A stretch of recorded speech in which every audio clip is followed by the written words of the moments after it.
Good morning, everyone. Welcome back to the channel. My name is Ashish Naik, and today we are going to start Indian federalism.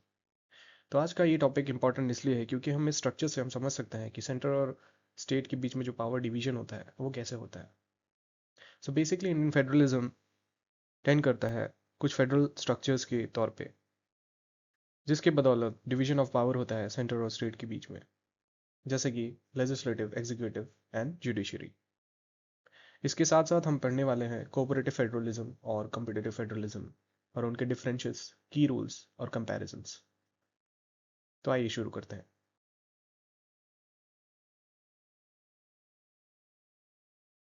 Federalism. Federalism is a system where power is continuously divided between the central government and regional entity. इसका कहने का मतलब ये है, federalism में power continuously divide होता है central government और रीजनल सबऑर्डिनेट बॉडीज के अंदर, allowing each to govern independently within their areas while working together on a shared issues. Shared issues पे, कोई भी शेयर्ड प्रॉब्लम पे एक साथ काम करने के लिए फेडरलिज्म बहुत इंपॉर्टेंट है. Federalism in India is often considered quasi-federal, combining both federal and unitary elements.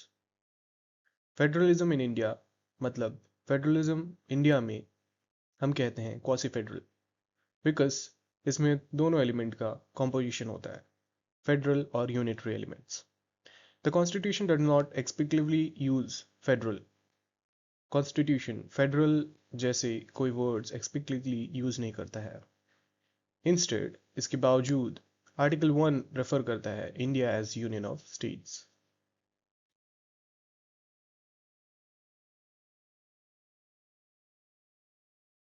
Characteristic of Indian federal system: division of powers, constitutional supremacy, written and rigid constitution, independent judiciary, bicameral legislature. ये सब characteristic है Indian federal system के. आइए एक एक करके ये सब कैरेक्टरिस्टिक को देखते हैं. Division of power. The Indian constitution divides legislative powers between the centre and the state through 3 list. Indian का कॉन्स्टिट्यूशन, जो इंडिया का कॉन्स्टिट्यूशन है, वो अपना लेजिस्लेटिव पावर को 3 लिस्ट में सेंटर और स्टेट के बीच में डिवाइड करता है. The Union List, the State List, and the Concurrent List. Union List covers subjects of national importance, while the State List deals with the local issues, and the Concurrent List includes the subject where both the center and the state can legislate. Union List national importance का subject को रखता है. State List ऐसे issues को deal करता है जो local हो within the particular territory of the state. और कॉन्करेंट लिस्ट ऐसे सब्जेक्ट को डील करता है जिसमें बोथ सेंटर और स्टेट लेजिस्लेट कर सके. Constitutional supremacy. The constitution is the supreme law governing both the centre and the state. Any violation of its provision can be challenged in the court ensuring rule of law. Indian federal system के पास constitutional supremacy होता है. Constitution जो कि supreme law है, govern करता है both centre और state में. Any violation with regarding to the constitution will be challenged and ensured through the rule of law. Written and rigid constitution. Written और rigid constitution की differences तो हम समझ सकते हैं. Written constitution, any constitution which is have been documented is known as written constitution. Rigid constitution का मतलब ऐसा कोई भी constitution जिसको amend करने में या changes करने में बहुत सारे आर्टिकल्स या बहुत सारे rules, laws, bills pass up करना पड़ते हैं, उसको हम रिजिड कॉन्स्टिट्यूशन बोलते हैं. India has a written constitution with 395 articles, making it one of the most comprehensive in the world.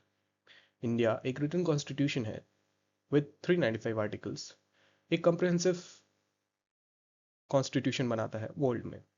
It is also rigid, meaning changes, especially those affecting federal relations, require approval from both the parliament and the state legislature.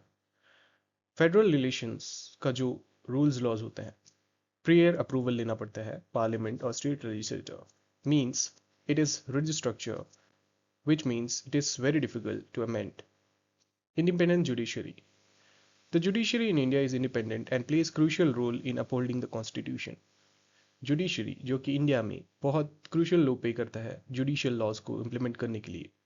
The Supreme Court has the power to declare laws unconstitutional ensuring checks and balance.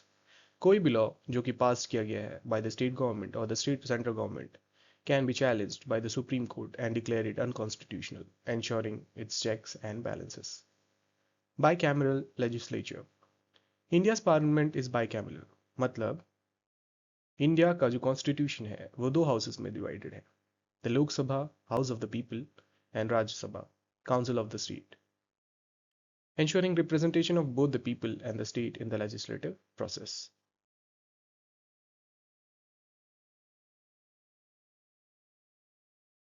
When drafting India's constitution, the primary focus was ensuring the unity and integrity of India. India का constitution जब draft होने जा रहा था तो primary focus था unity and integrity of India. Article 1 ही कहता है India as union of state. As a result, the constitution includes several provisions that provides unitary characters. ऐसे बहुत सारे provisions हैं जो कि unitary characters display करते हैं। कुछ unitary features को हम इसमें discuss करने वाले हैं। Residuary powers are within the union government. Union government के पास residuary powers होते हैं। Concept of single citizenship. Single citizenship, unlike America, जिसमें state का एक particular citizenship होता है और country का भी एक citizenship मिलता है। इंडिया में स्टेट का कोई सिटीजनशिप नहीं होता है। We have only one single citizenship, that is citizenship of India. State can be created और डिमिनिश्ड विदाउट देयर कंसेंट। कोई भी स्टेट को बनाया या डिमिनिश किया जा सकता है without the consent of the state. All India services, all India service के ऑफिसर्स इंपॉर्टेंट पोजीशन लेते हैं स्टेट में। Emergency provision, specially article 356। Emergency provision जो इम्प्लाई होता है जैसे कि आर्टिकल 356 का भी यूनिटरी फीचर्स में इंपॉर्टेंट रोल है। द इंडियन कॉन्स्टिट्यूशन दस created a strong central government with the state autonomy. India का कॉन्स्टिट्यूशन एक स्ट्रॉन्ग सेंट्रल गवर्नमेंट क्रिएट करता है लेकिन उसके साथ स्टेट भी ऑटोनॉमी देता है, स्टेट का ऑटोनॉमी भी इंप्लीमेंट करता है। Despite this centrist approach for unity, the Supreme Court in S.R. Bommai versus Union of India affirmed federalism as a basic feature. इतना सब सेंट्रिस्ट अप्रोच होने के बाद भी Supreme Court SR Bommai versus union of India में affirm करता है federalism एक basic feature as a of constitution.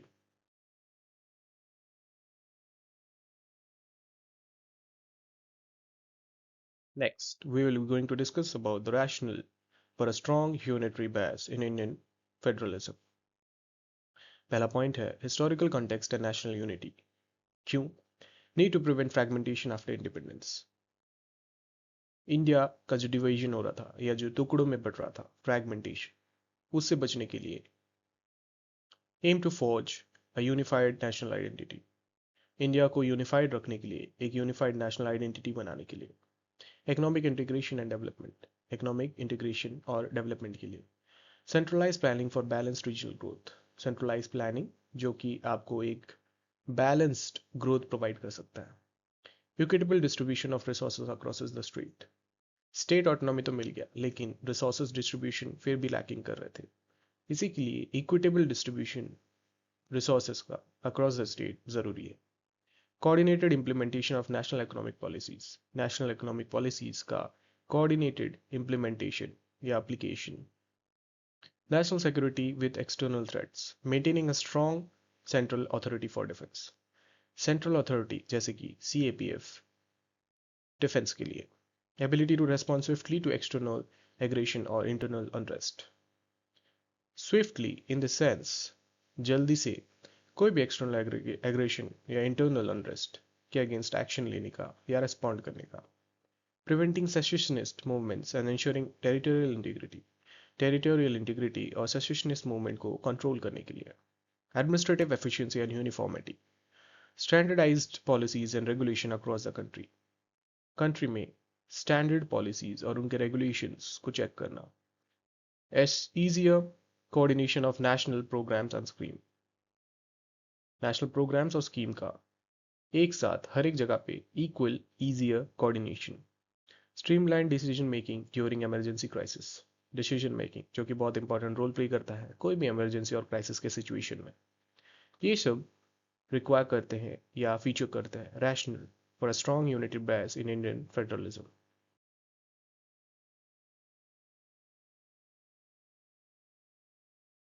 Federal structure.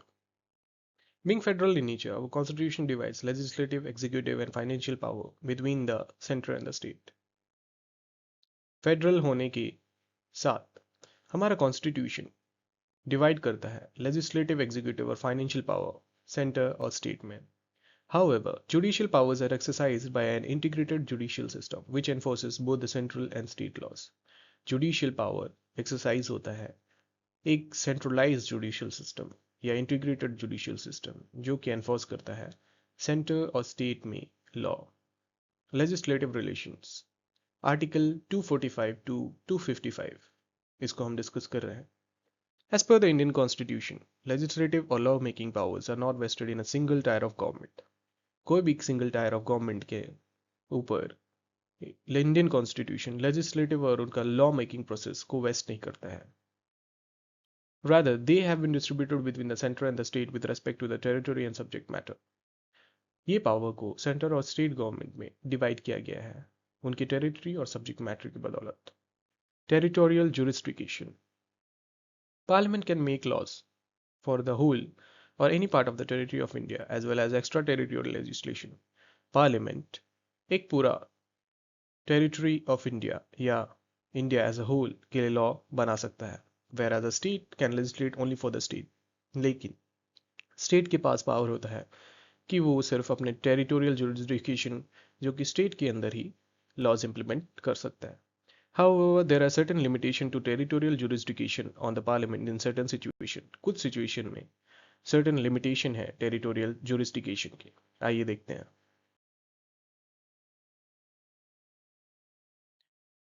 Second point, subject matter. In the context of the subject of legislation, the Constitution divides the subject into three lists.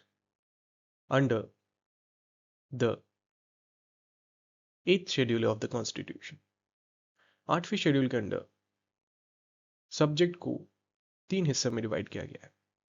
The Union List, State List and the Concurrent List. Article 248 of the Indian Constitution grants the centre the residuary power, meaning authority over matter.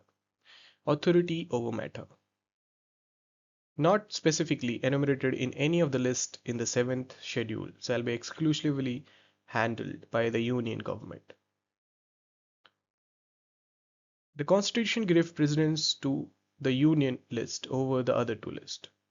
Constitution precedence या importance देता है union list को बाकी दोनों list के ऊपर.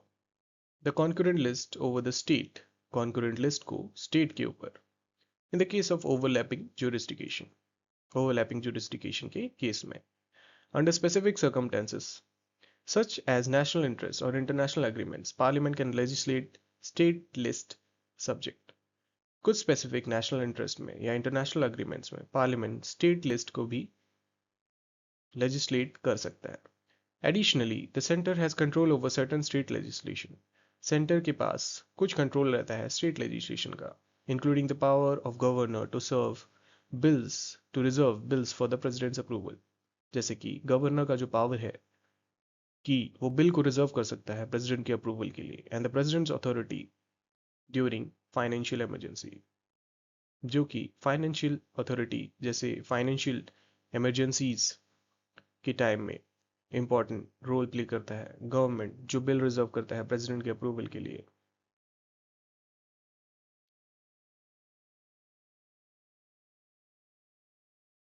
Administrative relations article 256 to 263.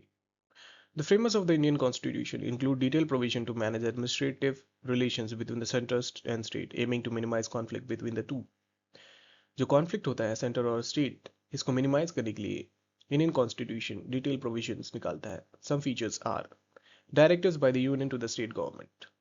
कुछ ऐसे directives जो Union government देता है state government को. Article 256 mention that the executive power of every state shall be so exercised as to ensure compliance with the laws made by the Parliament and any existing law. ऐसा कोई भी law जो कि state government बनाता है वो in compliance में होना चाहिए जो कि law Parliament द्वारा बनाया गया हो. Delegation of union functions to the state. President may, with the consent of the state government, entrust either conditionally or unconditionally to the government any of the executive function of the center. President state government के consent के साथ government को executive functions of center को delight कर सकता है. All India services, beside the central and the state services, the Constitution under Article 312, 312 provides for creation of additional All India services, common to both the union and the state. All India services जो कि all India basis में होता है under article 312. Interstate Council. The Constitution includes the provision to foster intergovernmental cooperation and consultation, ensuring national policies are shaped through consensus. Consensus के basis में national policies को shape करने में, foster करने में intergovernmental role या inter-council role का बहुत importance है. One of the key mechanism of the Interstate Council, which held in 10 meetings and made decisions such as time-bound clearance of bills for the president consideration approval. President का consideration और approval इसमें बहुत important role play करता है. Approval of an alternative tax devolution scheme to the state and addressing the misuse of the Article 356.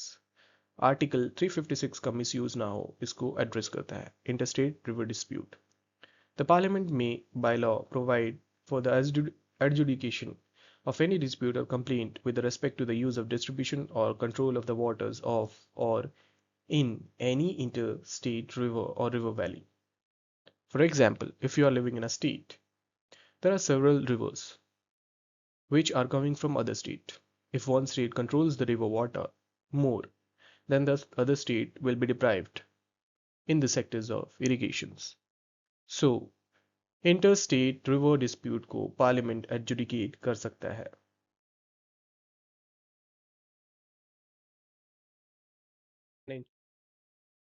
Financial relations. Financial relations between the union and the states can be studied under the following heads. Taxes and duties levied by the union but collected and appropriated by the states. Taxes जो कि union government implement करता है लेकिन collect करता है state government. Taxes levied and collected by the union but assigned to the state within which they are levied. ऐसे taxes जो union government collect करता है लेकिन असाइन रहता है स्टेट गवर्नमेंट के ऊपर. Succession duty in the rest of the property other than agricultural land, terminal taxes on the goods and the passengers carried by the railways, sea, air, ये examples हैं. Goods and services tax, GST, जिसको हम समझते हैं आजकल हर एक चीज़ों में GST included रहता है. Tax levied and collected by the union and distributed between the union and the states. Tax जो कि union और state के बीच में divided रहता है. Surcharge on certain taxes जैसे कि grant in aids, loans, freedom of interstate trade. The Finance Commission, Article 280, recommends on the distribution of tax revenues between the union and the state. Distribute करना tax union और state government के बीच में, as well as among the state themselves और state के accordingly भी. During emergency, financial relations between the center and the state can change. Emergency के time में financial relation स्टेट और सेंटर के बीच में चेंज हो सकता है, allowing the president to modify the constitutional distribution of the revenues. President के पास अथॉरिटी रहता है ताकि वो मॉडिफाई कर सके constitutional distribution of revenues.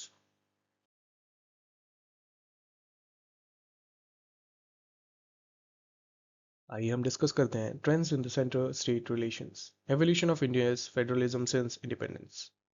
Independence के बाद एवोल्यूशन या इंडियन फेडरलिज्म का evolution since independence. First phase independence to mid 1960. पहला फेज होता है इंडिपेंडेंस के बाद 1960 तक, marked by smooth federalism due to single party rule in most of the state and the center. हम जानते हैं कि उतने टाइम वन पार्टी डोमिनेंट चल रहा था, इसलिए स्मूथ गवर्नेंस चल रहा था या smooth federalism. Second phase post 1967 election. Non-Congress state government opposed centralization, demanding more state autonomy and greater financial resources. इस फेज में जो नॉन कांग्रेस स्टेट्स थे वो अपोज करते हैं सेंट्रलाइज डिमांड और स्टेट ऑटोनॉमी और ग्रेटर फाइनेंशियल रिसोर्सेज का डिस्ट्रीब्यूशन इक्वल के साथ डिमांड करते हैं. कॉन्फ्रंटेशनल फेडरलिज्म 1967 से लेकर 1980s. Regional parties like DMK, RJD begin asserting their interest, leading national parties to give more importance to regional roles in governance. National parties ये demand करते हैं, रीजनल पार्टीज डिमांड करते हैं कि उनको नेशनल रिसोर्सेज का इक्वल फेडरल स्ट्रक्चर प्रोवाइडेंस हो governance के लिए. इस फेज में अलग अलग रीजनल पार्टीज का एमर्जेंस हुआ है, accept exception of the non-Congress. Non-Congress in the sense, Congress dominated area में non-Congress parties का emergence. Cooperative federalism. The era marked a shift towards collaboration between the center and the state, with more emphasis on working together for the national development. इस era में cooperation divide किया गया. Cooperation in the sense, federalism में या federal structure में या resource assurance में cooperation शुरू हुआ. The era marked a shift toward collaboration between the states and the center. Collaboration start हुआ state government और central government के बीच में ताकि national development हो सके. Competitive and cooperative federalism. The current phase combines element 2014 के बाद से लेकर आज तक जितने भी फेडरलिज्म स्ट्रक्चर है वो कॉम्पिटिटिव और कोऑपरेटिव है. Cooperative in the sense we are cooperative with the union government but as well as we are tending to develop our state government as well.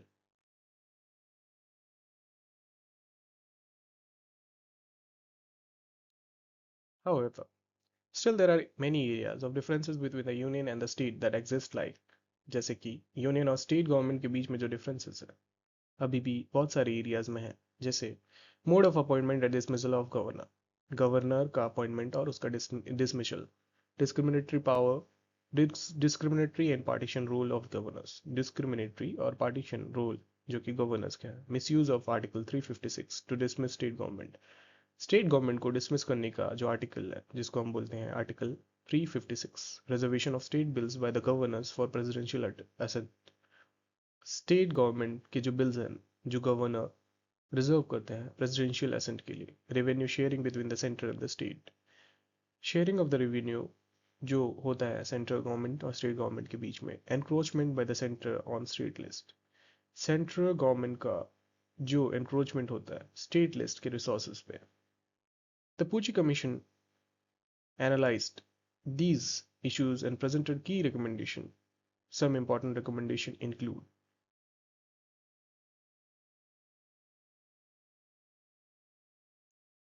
पूची commission कुछ इश्यूज और उनके recommendation को recommend करते हैं जैसे कि लेजिस्लेटिव फेडरलिज्म.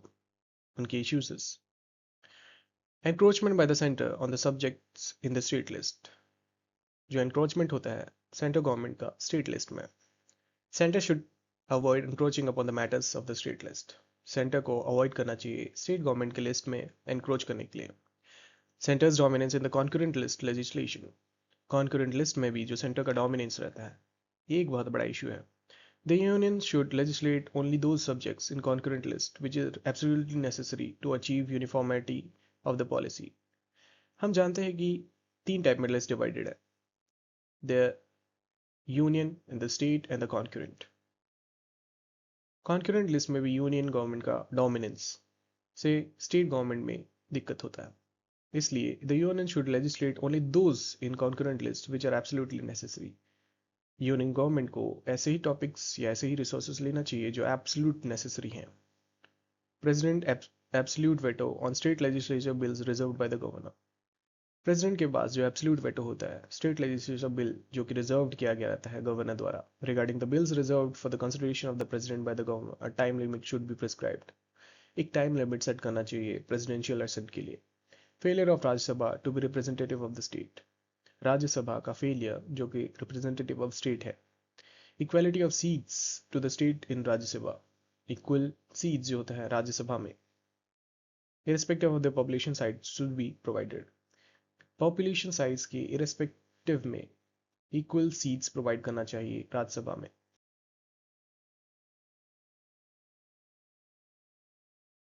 आइए देखते हैं एग्जीक्यूटिव फेडरलिज्म. पूची कमीशन जो रेकमेंड करते हैं कुछ इश्यूज और उनका ही सॉल्यूशंस रेकमेंड करते हैं. Deployment of CAPF for assistance of states in maintaining law and order. CAPF जो centralized defense है. State should be generally consulted before the deployment of the armed force. State government का consultment लेना चाहिए बिना उसके deploy नहीं करना चाहिए central government की armed force. Over centralization in development matters apart from the security matters. Development matters में सेंट्रलाइजेशन का ज़्यादा हिस्सा लेना. The centre should be respect autonomy of the state and local bodies in areas like education and health. Central government को state autonomy और उनके local bodies जैसे कि एजुकेशन और हेल्थ की फील्ड में उनकी ऑटोनॉमी को रेस्पेक्ट करना चाहिए. Its role should focus on setting policies, providing funds, and facilitating coordination while leaving implementation to the state and the local government. Union government को या सेंट्रल गवर्नमेंट को सेटिंग पॉलिसीज बनाने में, फंड्स प्रोवाइड करने में और कोऑर्डिनेशन प्रोवाइड करने में हेल्प करना चाहिए, और इम्प्लीमेंटेशन का काम स्टेट और द लोकल गवर्नमेंट को छोड़ देना चाहिए.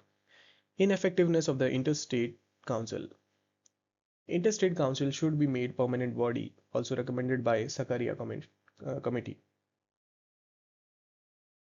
Interstate council एक permanent body बनाना चाहिए, ये recommend किया गया है सरकारिया कमीशन के द्वारा.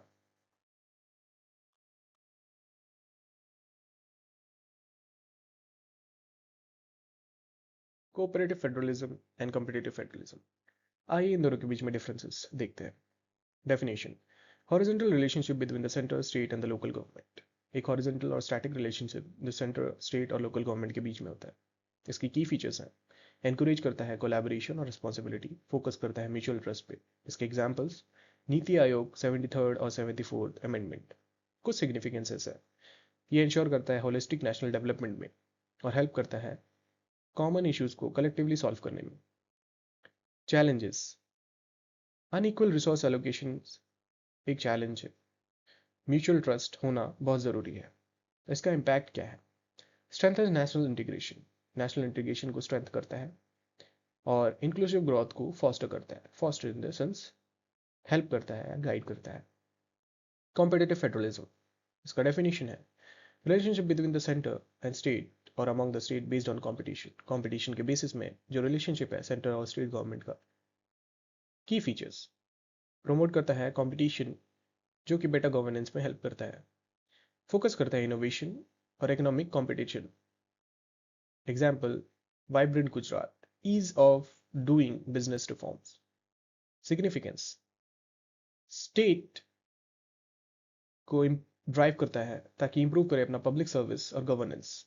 एनकरेज करता है स्टेट को अट्रैक्ट करने में इन्वेस्टमेंट और implement reforms in the sense reforms को इम्प्लीमेंट करने में हेल्प करता है और एनकरेज करता है. कुछ challenges. Risk of race to the bottom where weaker states में स्ट्रगल. जो छोटे स्टेट है वो स्ट्रगल करते हैं ताकि वो ग्रो कर सकें. लीड टू इंटरस्टेट राइवलरीज हो सकता है. दो स्टेट आपस में झगड़े कर सकते हैं. कॉम्पिटिटिव फेडरलिज्म में इंप्रूव इकोनॉमिक. इसके इम्पैक्ट है इंप्रूव इकोनॉमिक एफिशिएंसी, इंप्रूव करता है इकोनॉमिक एफिशिएंसी को और एनहांस करता है स्टेट लेवल गवर्नेंस और अकाउंटेबिलिटी को. ये हमारा कॉम्पिटिटिव और कोऑपरेटिव फेडरलिज्म का डिफरेंसेस और उसकी की एस्पेक्ट्स है. My dear friends, federalism plays a very crucial role in Indian governing structure. We know the division of powers between the state and the centers now on the basis of legislative, executive, and financial. Further, talking about the center-state relations, we are talking about the areas of tensions. Evolution के बारे में भी हम discuss कर चुके हैं. So this is the end of this presentation. So my dear friends, please do like, share and subscribe and hit the bell icon for watching more videos like this. Thank you so much.